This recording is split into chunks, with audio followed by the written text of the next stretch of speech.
বহুদিন পরে নবীজি স্বপ্ন দেখাচ্ছে, কিরে বেলাল,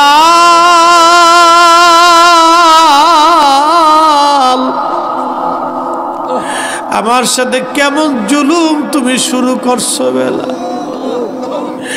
কতদিন তুমি আমার জিয়ারতে আসো না রে বেলাল? আয় আয়, আমি নবীর জিয়ারতে আয় বেলাল। কতদিন হলো তুমি আসো না বেলাল?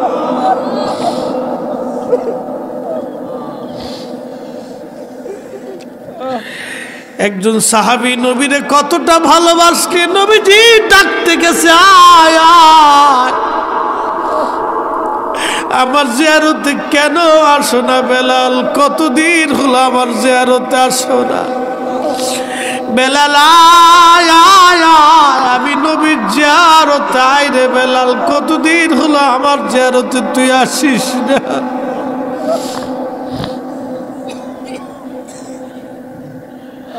বেলালের মতো আশেক যদি আমরা হইতাম, এ দুনিয়ায় নবীর দেখা পাইতাম, এ দুনিয়ায় নবীর দেখা পাইতাম। প্রিয় ভাইরা আমার, শুনতে চেয়েছেন হযরত বেলালের জীবনী। কি করে আমি বেলালের জীবনী বলবো আপনাদেরকে? 1,25,000 সাহাবীদের মধ্যে একজন সাহাবী ছিলেন হযরতে বেলাল রাদিয়াল্লাহু আনহু। হযরতে বেলালের জীবন ছিল বড় কষ্টের। কালেমার জন্যে 1,24,000 বা 25,000 সাহাবীদের মধ্যে সবচাইতে যিনি বেশি কালেমার জন্য মার খেয়েছিলেন, রিমান্ড নিয়েছিলেন, তিনি বেলাল রাদিয়াল্লাহু আনহু। জীবনের একটা বিরাট অংশ বেলালের শুধু মার খেতে খেতে পার হয়ে গেছে। পিঠের চামড়া গোস্ত দিয়েছিলেন মাগার, ঈমান বেলাল দেয় নাই। জোরে বলা যাবে কি সুবহানাল্লাহ?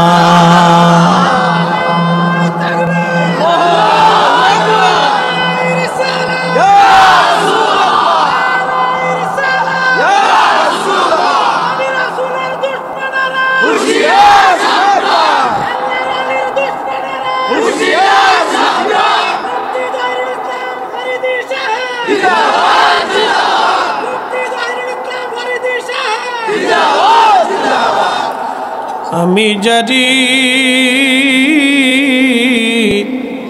প্রেমে পাগল,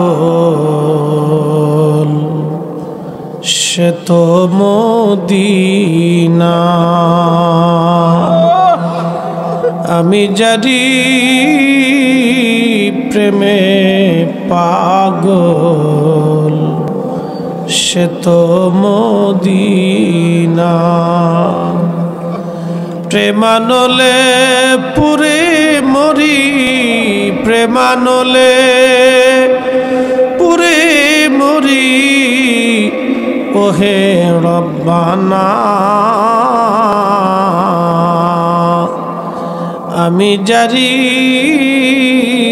প্রেমে পাগল, সে তো মদিনা। আল্লাহুম্মা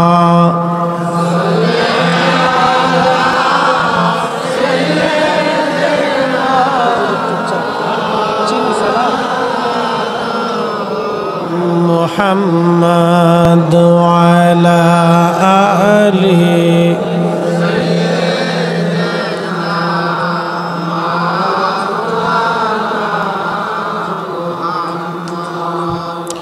বন্ধুগণ। নবীজি কালেমার দাওয়াত দিলেন, পরিবেশটা এত সহজ ছিল না, পরিবেশটা বড় কঠিন ছিল। আল্লাহর নবী মদিনাতে মক্কাতে যখন দাওয়াত দেওয়ার আগে এতটাই বিশ্বাসী ছিলেন মানুষের কাছে, মানুষ বলতো আল আমিন। বিশ্বাসী, শুধু বিশ্বাসী না, আমার নবীর জীবনের একটা পরম চরিত্র ছিল, জীবনে কোনোদিন নবী মিথ্যা কথা বলে না। কিন্তু আমরা উম্মত হর হামেশা মিথ্যা বলি, কথা ঠিক কিনা? মিথ্যা না বললে পেটের ভাত আমাদের হজম হয় না। আল্লাহর নবী বলছে উম্মত মিথ্যা সকল পাপের মূল। তোমরা মিথ্যা ছেড়ে দাও, মিথ্যা ছেড়ে দাও, মিথ্যা ছেড়ে দাও। বলছিলাম এই কালেমার জন্য সাহাবীরা কত বড় ত্যাগ স্বীকার করেছিল। ১৬ লক্ষ সাহাবীর মধ্যে একজন সাহাবী, তার নাম বেলাল। কালেমার জন্য সাহাবীর পিঠের চামড়া উঠিয়ে ফেলে দেওয়া হয়েছিল। মাসের পর মাস, দিনের পর দিন বেলালকে অত্যাচার করা হতো। কিতদার ছিলেন, কালেমার দাওয়াত এত সহজ ছিল না। সেই দিন দাওয়াত দিয়েছেন, কালেমা কবুল করলেন বেলাল। তিনি কিতদাস হওয়ার কারণে অত্যাচারের স্টিম রোলার বেলালের উপরে এসে গেল। মালিক উমাইয়া বলল, কিতদাসের সাহস কি করে হয়? এই মক্কার জমিনে কালেমা পড়ছে, অতএব কে আর সহজে ছেড়ে দেওয়া যাবে না। বেলালের হাত পা বেঁধে চাবুক দিয়ে পিটানো হতো। পিটানোর কারণে চামড়াগুলি খসে খসে ফেটে ফেটে রক্ত বের হতো। গলার মধ্যে রশি বেঁধে বেলালকে মক্কার অলিগুলি দিয়ে টানা হতো। যারা সৌদি আরবে গেছেন দেখছেন বালুময় পাথুরি রাস্তা, কত কষ্টের দিন। প্রচন্ড গরমের মধ্যে গলার মধ্যে রশি বেঁধে হাত পা বেঁধে বেলালকে ওই অবস্থায় টানা হাসা করা হতো। সারা মক্কার অলিগুলি দিয়ে টানা হতো।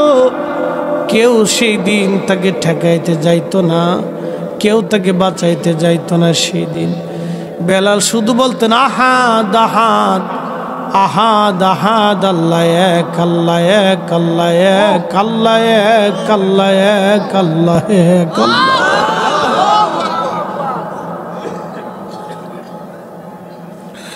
মার খেয়েছে, কিন্তু জবান থেকে আল্লাহর একত্ববাদের স্বীকৃতি ওরা নিতে পারে নাই। আহা, বেলালকে প্রচন্ড মরুভূমির ভিতরে নিয়ে 50 ডিগ্রি সেলসিয়াস মরুর বালুগুলি উত্তপ্ত হয়ে যাইত। বালুর মধ্যে চিৎ করে শোয়াইয়া হাত পা গুলি বেঁধে রেখে পাথর চাপা দিয়ে চলে আসতো। প্রচন্ড গরমে বেলালের শরীরগুলি ঝলসে যাইত, চামড়াগুলি পুড়ে পুড়ে ফুসকা পরে ঘা হয়ে যাইত। ওই ঘায়ের মধ্যে বেলালকে বেত্রাঘাত করা হতো, পিটুনি মারা হতো, খাবার দাবার কমিয়ে দেওয়া হলো। কোনোদিন খাইতো, কোনোদিন না খায় রাখা হতো। প্রচন্ড অত্যাচারে বেলাল মাঝে মধ্যে অজ্ঞান হয়ে যাইতেন, হুশ হারায় ফেলতেন। হুশ যখন ফিরে আসতো আবার তিনি কাঁদতেন আহাদ আহাদ আহাদ আহাদ, আল্লাহ এক, আল্লাহ এক, আল্লাহ এক, আল্লাহ এক। এইভাবে হযরত বেলালের জীবন পার হলো বহুদিন বহুদিন বহুদিন। একটা মানুষও কোনোদিন যায় বলে না ইমন উমাইয়া, বেলালকে তুমি একটা দিনের জন্য একটু নিস্তার দাও। উমাইয়া প্রত্যেক দিন বলতেন, বেলাল কালেমা ছাড়বি না জীবন দিবি? হযরত বেলাল বলতেন, উমাইয়া রে, জীবনের সবটুকু দিয়ে দিতে পারি, কিন্তু আমি বেলাল কালেমা দিব না, কালেমা দিব না। যে নবী দেখে কালেমা পড়ছি সেই কালেমা আমি দেব না, হে সেই কালেমা দেব না। এই জন্য আল্লাহ খুশি হয়ে কোরআনে বলছেন আমিনু কামা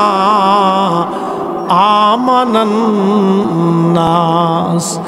আমার নবীর সাহাবীরা যেইভাবে ঈমান আনছে তোমরাও সেইভাবে ঈমান আনো। সাহাবীরা যেইভাবে ঈমান আনছে তোমরাও সেইভাবে ঈমান আনো।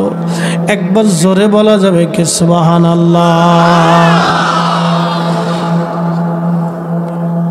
হযরত আবু বকর একদিন এই অত্যাচার দেখে রাস্তার পাশ দিয়ে যাচ্ছিলেন। বেলালের উপরে অত্যাচার স্টিম রোলার চলতেছিল।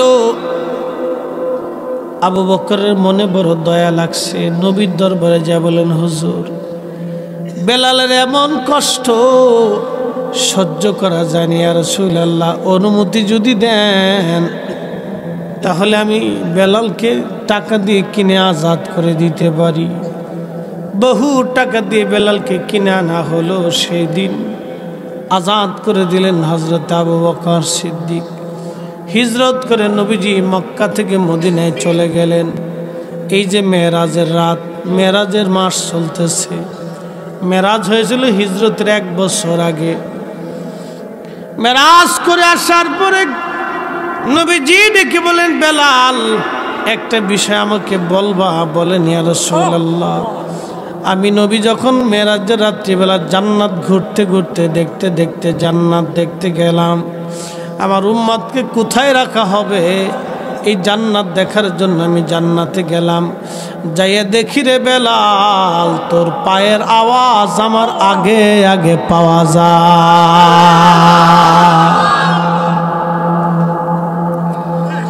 ও বেলাল জান্নাতের মধ্যে তোর পায়ের আওয়াজ আগে, বলবি কি আমল করিস? বেলাল জবাব দিলেন ইয়া নবী আল্লাহ আমি ওযু গেলে আবার ওযু করি, ওযু করার পরে 2 রাকাত নামাজ পড়ি। ওযু গেলে ওযু করি, ওযু গেলে ওযু করি, ওযু করার পরে আমি 2 রাকাত নামাজ পড়ি। নবীজি বলেন বেলাল রে এই কারণে জান্নাতের মধ্যে তোমার আগে আগে পাইলাম। হিজরত করে মদিনাতে নবীর মসজিদের মুয়াজ্জিন হয়ে গেলেন বেলাল। চেহারা দেখা না ভালোবাসা দেখা? ঈমান ঈমান ঈমান।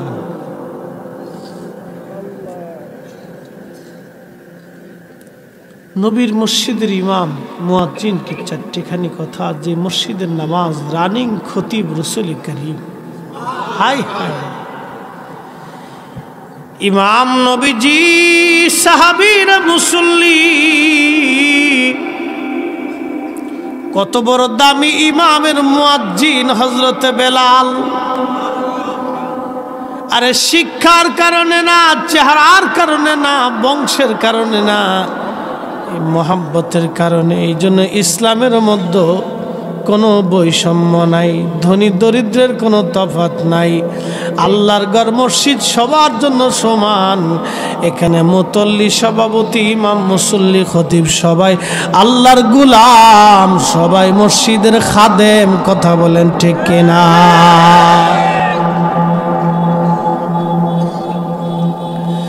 সবাই মসজিদের খাদিম, সবাই মসজিদের গোলাম, সবাই মসজিদের গোলাম, আল্লাহর গোলাম, মসজিদের খাদিম। বন্ধু খুব মনোযোগ। আল্লাহর নবী আজান দিচ্ছে, বেলাল আজানের মধ্যে ভুল হয়। আশহাদুর জায়গা আশহাদু উচ্চারণে ভুল। সাহাবীরা এসে বলেন ইয়া নবী আল্লাহ নতুন মুয়াজ্জিন লাগবে। বেলালের আজানে ভুল হলে কাফেররা সমালোচনা করে। নবীজি বললেন সাহাবীরা রে বেলালকে কি করে বাদ দিব বলো? বেলাল আজান দিলে আজানের আওয়াজ আরশে মুআল্লা পর্যন্ত পৌঁছায় যায়। আচ্ছা আপনারা বলেন তো বেলাল কি রাসূলের ইজ্জতের পক্ষে ছিল না বিপক্ষে ছিল? মোহাব্বতের পক্ষে না বিপক্ষে? পক্ষে ছিল। শুধু পক্ষেই না, আহা, দেহ দিয়া মন দিয়া বাস্তবে প্রমাণ করে দিয়ে গেছি, ইয়া রাসূলুল্লাহ আপনাকে ভালোবাসি ভালোবাসি। হে রাসূল তোমায় ভালোবাসি,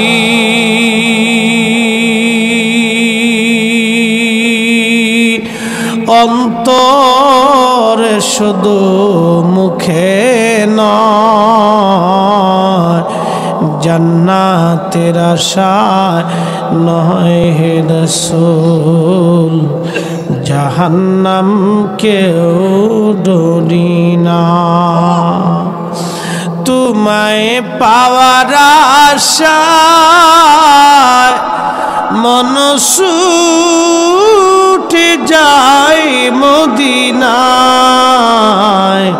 তোমায় পাওয়ার আশায় মন ছুটে যায় মদিনায়। এ আশিক দিদার দাও না, আর দূরে থাকিও না। এ আশিক দিদার দাও না, আর দূরে থাকিও না। হে রাসূল তোমায় ভালোবাসি, অন্তরে শুধু মুখে নয়, জান্নাতের আশায় নয় হে রাসূল, জাহান্নাম কেউ ডরি না। কি বলবো, নবীজির ইন্তেকাল মুবারক হয়ে গেল। আহা, নবীজির ইন্তেকাল হয়ে যাওয়ার পরে নবীর দরবারে একটা উট ছিল, তার নাম কাসওয়া। সাহাবীরা তো পাগল পারা হয়ে গেল, কাসওয়া পাগল হয়ে গেল। 3 দিন ধরে একাধারে কাঁদতে লাগলো। উটের চিৎকারে কান্নাতে মদিনা ভারী হয়ে গেল। সেই দিন নবী নাই, বিরহ বেদনায় কাসওয়া কাঁদে। 3 দিন কাসওয়াকে কেউ পানি পান করাইতে পারে নাই, কে খাবার খাওয়াইতে পারে নাই। একাধারে 3 দিন নবীর বিরহ বেদনা সহ্য করতে না পারে এই উট কুয়ার মধ্যে ঝাঁপিয়ে পড়ে আত্মহুতি দিয়ে নবীর দরবারে চলে যায়। কারণ উটের তো কিন্তু কোনো শরীয়ত নাই যে আত্মহত্যা করলে সে জাহান্নামে চলে যাবে। বিরহ বেদনা সহ্য করতে পারে না একটা উট। হায় হায়, একটা প্রাণী নবীকে কি করে ভালোবাসতো। আমরা উম্মত কেমনে নবীরে ভালোবাসি। আমরা উম্মত ভালোবাসতে পারি নাই, ভালোবাসতে পারি নাই। একটা উট কলিজার ভিতর থেকে নবীরে ভালোবাসতো। বুঝছেন তো, উটের যদি হালত হয় তো সাহাবীদের অবস্থা কি হয়েছিল। সাহাবীরা পাগলের মতো হয়ে গেল। আবু বকর বলেন, বেলাল আজান দাও। বেলাল বলেন, হুজুর আমি আর কোনোদিন আজান দিব না। নবী নাই, আমি কি করে আজান দিব বলো। কোনোদিন আর আমি আজান দিব না। আবু বকর বললেন, না হে বেলাল, আজান দিতেই হবে। বেলাল বলেন, আবু বকর আপনি কি আমাকে কিনেছেন দুনিয়ার লোভে, আপনার জন্য না আল্লাহর জন্যে? আবু বকর বললেন, বেলাল রে, তোমাকে কিনে এনে আমি আজাদ করে দিয়েছি আল্লাহর জন্যে। বেলাল বললেন, আবু বকর তাহলে আমার প্রতি আপনার কোনো অধিকার নাই, আমাকে আমার অবস্থানে আপনি ছেড়ে দেন। আগে আজান দিলে নবী আসতো, এখন আজান দিলে নবী আসবে না। আবু বকর এই আজান আমি আর কোনো দিন দিব না। নবীর ইন্তেকালের পরে নবীর পাগল আর কোনো দিন আজান দেন নাই। চলে গেলেন সিরিয়াতে। দামেস্কে চলে যাওয়ার পরে বহুদিন পরে নবীজি স্বপ্ন দেখাচ্ছে, কিরে বেলাল,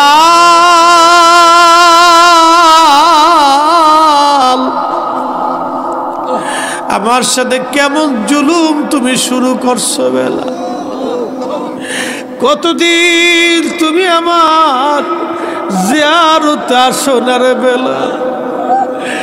আয় আয়, আমি নবীর জিয়ারতে আয়। বেলাল, কতদিন হলো তুমি আসো না বেলাল?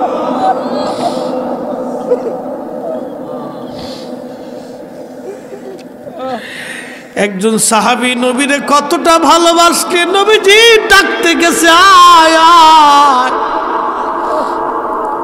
আমার জিয়ারতে কেন আসো না বেলাল? কতদিন হলো আমার জিয়ারতে আসো না? বেলাল, আয় আয় আয়, আমি নবীর জিয়ারতে আয় রে বেলাল, কতদিন হলো আমার জিয়ারতে তুই আসিস না?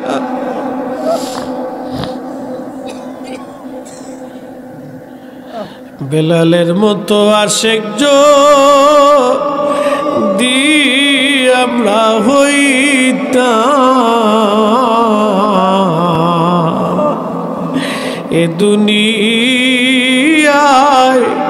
নবীর দেখা পাইতাম,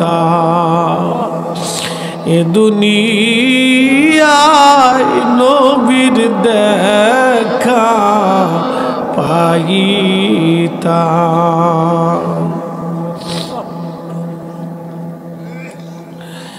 আল্লাহর নবীজি যখন স্বপ্ন দেখেছে, বেলাল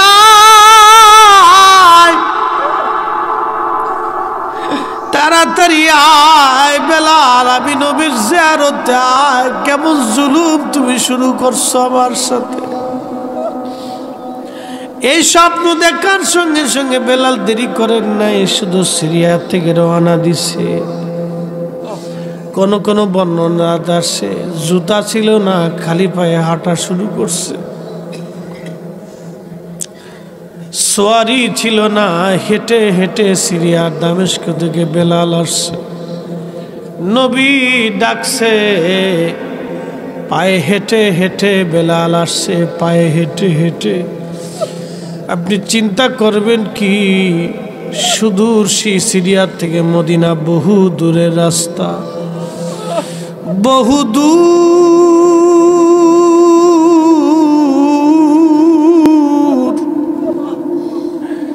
পায়ে হেঁটে হেঁটে নবীর পাগল মদিনাতে আসছে। রওজা শরীফের জালি মুবারকের মাথা ঠেকায় বেলাল কাঁদতেছে, কেঁদে কেঁদে হয়রান, হুজুর আসতে বলেছিলেন, এই গোলাম হাজির হয়ে গেছে। নবী গো, আসতে বলেছিলেন, আমি আসছি, আমি আপনার জিয়ারতে আসছি। নবী গো, আসছি। আহা, কলিজার ভিতরে কি দরদ ছিল নবীর প্রতি। সাহাবী সিরিয়ার দামেস্ক থেকে পায়ে হেঁটে হেঁটে চলে আসছে। নতুন মুয়াজ্জিন এসে দেখলো নবীর মুয়াজ্জিন বেলাল মসজিদে নববীর মধ্যে রওজা মুবারকে বসে বসে কান্দে। ডাক দিয়ে বললেন, সাহাবীরা শুনছো, নবীর মুয়াজ্জিন আসছে বেলাল। সারা মদিনার ঘর থেকে সাহাবীরা ডাক শুনে বের হয়ে আসছে, নবীর মুয়াজ্জিন বেলাল আসছে। প্রিয় নবীর ইন্তেকালের পরে কোনোদিন আর আজান দেয় নাই। আজানের পিপাসা ছিল সাহাবীদের কলিজায়। এসে বলতেছে, বেলাল রে, কতদিন হলো আমরা আজান শুনি না তোমার। যে আজান নবীরে শোনাইতা, বেলাল যা ওই আজান আমরা রেও শোনাও। সাহাবীরা বারবার অনুরোধ করে, বেলাল আজান শোনাও। বেলাল বলে, না, যে আজান দিলে নবী আসতো রে, ওই আজান আমি আর দেব না। এখন যে আজান দিলে নবী আসতো, এখন আজান দিলে নবী আসবে না। না না না, এই সে আজান আমি আর দেব না গো।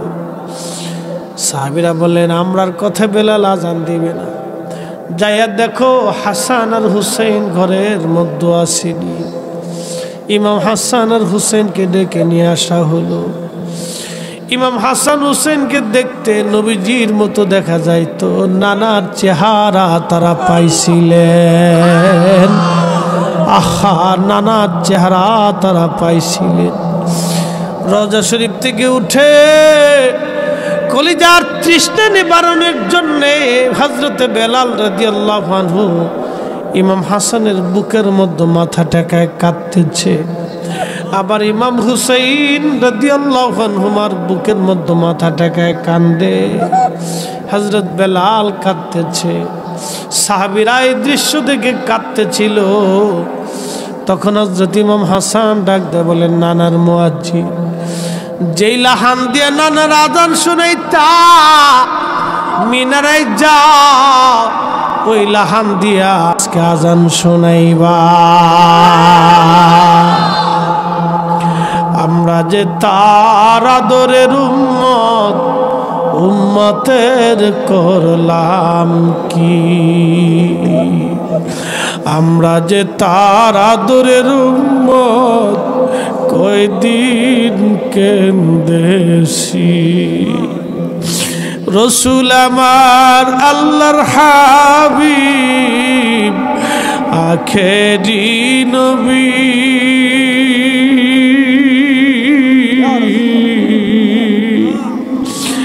আমরা যে তার আদরের উম্মত, কয়দিন কেন্দেছি। আমরা যে তার আদরের উম্মত, উম্মতের করলাম কি?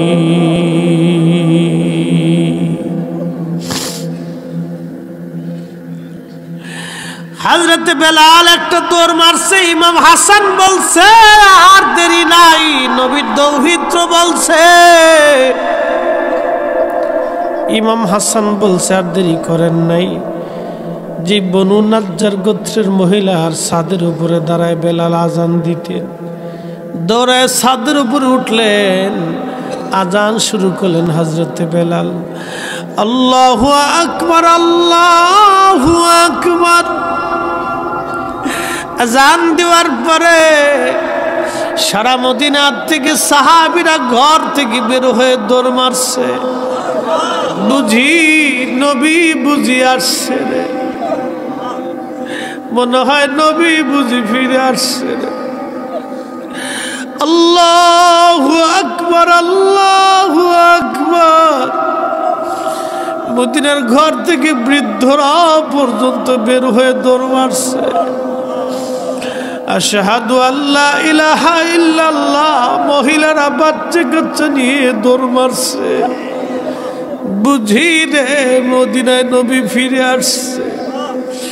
আর লাহানের প্রয়োজন, বেলালের লাহানের প্রয়োজন, নবীর দেওয়া ফয়েজ এতই মধুর ছিল রে, এতই মধুর, এতই আকর্ষণ ছিল রে। মদিনার মানুষ আর স্থির থাকতে পারে নাই, পাগল পারা হয়ে গেছে। আশহাদু আল্লা ইলাহা ইল্লাল্লাহ।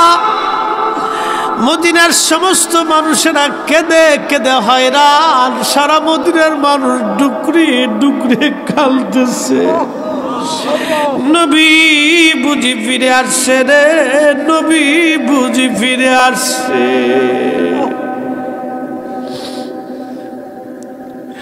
পাগল পারা হয়ে গেল মদিনার মানুষগুলি। নবী বুঝি ফিরে আসছে রে। আমরা যে তার আদরের উম্মত, কয়দিন কেন্দেছি। আমরা যে তার আদরের উম্মত, উম্মতের করলাম কি? রসুল আমার আল্লাহর হাবিব, আখেরি নবী।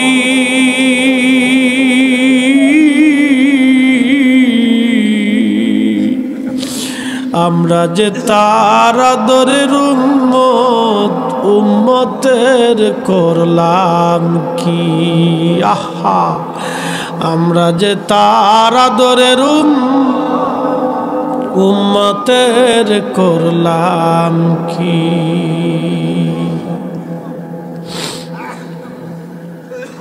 আরে মদিনার মানুষ সেইভাবে নবীকে ভালোবাসতো।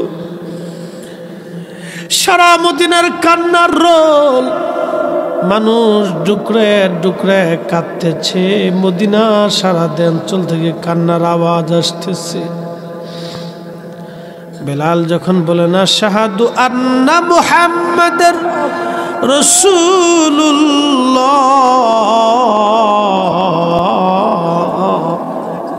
মদিনার মাটিগুলি থর থর থর থর করে কেঁপে উঠছে। মাটিগুলি থর থর থর থর করে কেঁপে উঠছে।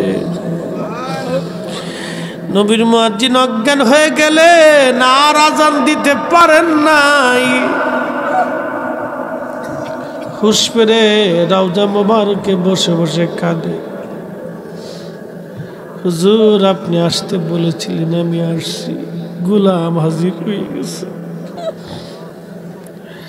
আপনার ইন্তেকালের পরে আর কোনো দিন আজান দিই নাই। আজান দিছি, নবী আপনি আসেন নাই। আগে আজান দিলে আসতেন, এখন আজান দিলে তো আর আপনি আসেন না গুনু। আহা, কি করে বুঝাবো? সাহাবীরা দুনিয়াকে বেজার করে নবী খুশি করতেন, এই জন্য নবী তাদেরকে ভালোবাসতেন। আহা, নবী তাদেরকে ভালোবাসতেন। আমাদের জীবনের মানহাজ হবে সাহাবীদের মানহাজের মতো।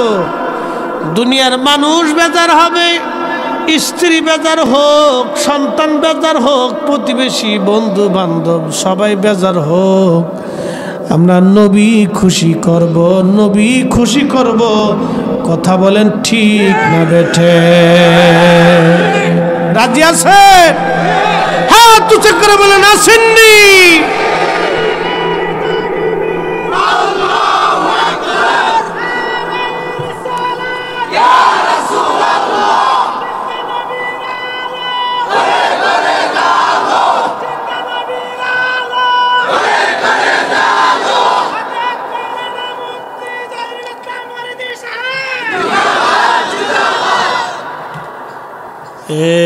সবজ গম্বদ বলে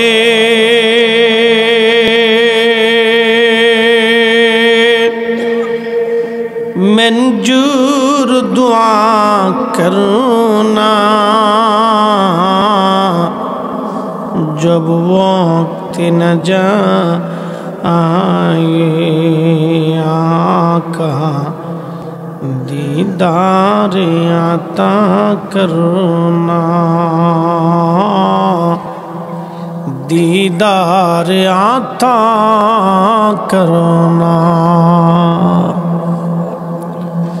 मैं कब्र अंधेरी में घबराऊंगा जब तन्हा, मैं कब्र अंधेरी में घबराऊंगा जब तन्हा, इमदाद मेरी करने आ जाना रसूल अल्लाह, इमदाद मेरी करने आ जाना रसूल अल्लाह। रोशन मेरी तुर्बत को लिल्लाह जरा करना, जब वक्त न आए आका दीदार आता करना, दीदार आता करना, दीदार आता करना। আমাদের কাজই নবী খুশি করা, নবী খুশি আল্লাহ খুশি।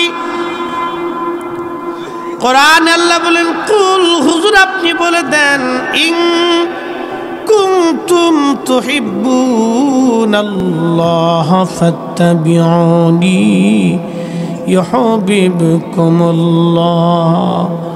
ওয়া ইয়াগফির লাকুম যুনুবাকুম আল্লাহু গফুরুর রহিম। আল্লাহ বলেন, হুজুর উম্মতকে জানান, উম্মত যদি আমি আল্লাহর সাথে ভালোবাসা করতে চাই, আমি আল্লাহর সাথে যদি ভালোবাসা করতে চাই, উম্মতকে বলেন উম্মত যাতে ইয়াগফির লাকুম যুনুবাকুম আল্লাহু গফুরুর রহিম। আমি আল্লাহ তার জীবনের সমস্ত গুনাহগুলি মাফ করে দিয়া মাথা থেকে পা পর্যন্ত নিষ্পাপ বানাইয়া মাসুম বানাইয়া আমি আল্লাহ আমার ওলি বানাইয়া তার কবরের মধ্যে নিয়ে যাব। এ যুবক ফিরে আসেন নবীর সুন্নাহের পথে, নবীর আদর্শের দিকে ফিরে আসেন। 40 বছরের জীবন না, 63 বছরের পুরা জীবনটাকে আপনি ফলো করেন। 63 বছরের পুরা জীবনে নবীজির কাজ ছিল মানুষ মানুষের জন্যে, মানুষ মানুষের জন্যে, জীবন জীবনের জন্যে, মানুষ মানুষের জন্যে, জীবন জীবনের জন্যে। আপনার আশেপাশে হত দরিদ্র মিসকিন অভাবী যদি থাকে, আপনার কাজ হলো তার ঘরে খাবার পৌঁছায় দেওয়া। হিন্দু বৌদ্ধ খ্রিস্টান দেখবেন না, সে যে ধর্মেরই হোক না কেন, বাড়ির পাশে যদি দরিদ্র অভাবী মানুষ থাকে, তার ঘরে খাবার পৌঁছায় দিবেন, খাবার পৌঁছায় দিবেন। বাড়িতে ভালো রান্না করলে এলাকার গরিব মানুষের ঘরে পৌঁছাবেন। আল্লাহর নবী বলেন, উম্মত তোমার ঘরের মধ্যে তুমি তরকারির ঝোল বাড়ায় দাও, কারণ তুমি একা খাইও না, তোমার প্রতিবেশীদেরকে তুমি খাওয়াও, গরিবদেরকে খাওয়াও। গ্রামের বহু চাচা দাদা নানা ফুফুরা আছে, খালুরা আছে, দাদিরা আছে, গরিবত্বের কারণে 6 মাস 1 বছরে ভালো কোনো খাবার খেতে পারে না। আপনার ঘরে খাবার রান্না হলে বাটি ভরে টিফিন কিরি ভরে তাদের ঘরে পৌঁছান, অথবা তাদেরকে ডেকে এনে ঘরের মধ্যে খাওয়ান। আমার আল্লাহর আরশে মুআল্লা খুশি হয়ে যাবে, আমার মালিক আল্লাহ খুশি হয়ে যাবে। আপনার ঘরে কোনোদিন অভাব আসবে না, আপনার বাচ্চাদের রিজিকের অভাব আসবে না। এইগুলি করেন, এইগুলি হলো আসল সুন্নত। আল্লাহ নবী বলেন, তোমার ডানে বামে সামনে পিছনে 40 ঘরের মধ্যে যদি একজন আল্লাহর বান্দা না খেয়ে ঘুমায়, আর তুমি যদি রাত্রিবেলা খেয়ে উদর পূর্ণ করে ঘুমাও, তাহাজ্জুদ যদি পড়ো, তারপরও তোমার নাম মুমিনের কাতারে লেখা হবে না। আরে খোলাফায়ে রাশিদিনের অভ্যাস ছিল, আল্লাহর নবীর মানহাজ ছিল, প্রত্যেক রাত্রিবেলা নবীজি খোঁজ নিতেন কার বাড়ি খাবার আছে, কার বাড়ি খাবার নাই। আপনারও কাজ হলো আপনি খোঁজ নিবেন কার বাড়ি খাবার আছে, কার বাড়ি খাবার নাই। এগুলি খুঁজে খুঁজে তার বাড়িতে যে খাবার পৌঁছাবেন, ঈদের কাপড় চোপড় পৌঁছাই দিবেন। সামনে ঈদ আসবে, রমজান আসবে, দান সৎকার যদি আপনি করেন গোপনে গোপনে তার বাড়িতে যে পৌঁছাই দিবেন। বাড়িতে ডেকে এনে মানুষ দেখানোর জন্য দান করবেন না, রাত্রিবেলা গোপনে গোপনে সন্ধ্যাবেলা তার বাড়ি পৌঁছাই দিয়ে আসবেন। এ দান হলো অরিজিনাল দান। এই দান করলে আল্লাহ খুশি হয়। মানুষ দেখানো দানের 4 পয়সাও দাম নাই। কথা বলেন ঠিক কিনা? নবীর অরিজিনাল আদর্শ যেন আমরা কবুল করি। বাপ, আমি অসুস্থ মানুষ, আমাদের দরবারে 3 দিন অনুষ্ঠান হয়েছে, প্রচুর মানুষের ঝামেলা। লাস্টের দিন বয়ান শেষ করার পরে মানুষ এইভাবে আমার ধরছে যে মনে হচ্ছিল আমার হাত সিঁড়ি নিয়ে যাবে একটু মুসাফা করার জন্য। তো বুঝলাম যে মানুষ ভালোবাসে। তো যাই হোক, এই তারপরে খাওয়া দাওয়া তো বুঝতেছেন অনিয়মের কারণে